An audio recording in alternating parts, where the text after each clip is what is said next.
আসসালামু আলাইকুম। আজকে ছুটির দিনে চারিদিকে বৃষ্টি পড়তেছে, তো যেহেতু আমি বাইরে যেতে পারতেছি না, তাই আজকে আমি রেস্টুরেন্টের স্বাদে ঘরেই রান্না করার চেষ্টা করতেছি।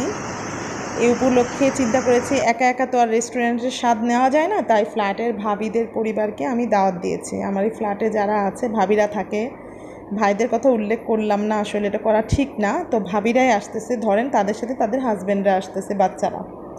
তো আমি আজকের এই দিনে তেমন কিছু রান্না করতে পারতেছি না, কারণ সারা 5 দিন সপ্তাহে কাজ করার পরে শরীরে এনার্জি থাকে না। তারপরে যতটুকু আছে ওটুকু দিয়ে আমি পোলাও, মাছ, ফিশ ফ্রাই, ইংলিশেই বলি ফিশ ফ্রাই, তারপরে বেগুন, ইংলিশ ভুলে গেছি। আচ্ছা যাই হোক, বেগুন দিয়ে মাছের পেটি রান্না করেছি, যে বেগুন ভাজা, ডিম, তারপরে পটল ভাজা, মুরগির মাংস, গরুর মাংস, যা যা আর কি খায় মানুষ সেগুলোই রান্না করেছি, যে ভাবিদের নিয়ে ভাইদের নিয়ে বসে একসাথে খাবো।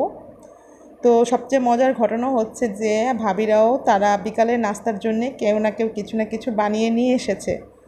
তারা এক একজন এক একটা আইটেম এনেছে। এই যে দেখেন, একজন শিক কাবাব নিয়ে এসেছে, বেগুনি করে এনেছে, আমিও কিছু করেছি। আমি কিন্তু একদম নিষ্কর্মক না, আমিও কিছু করেছি। কিন্তু ফলগুলো তো আর আমরা বানাতে পারবো না, ফলগুলো কিনে এনেছি, বাকিগুলো বানানো সব।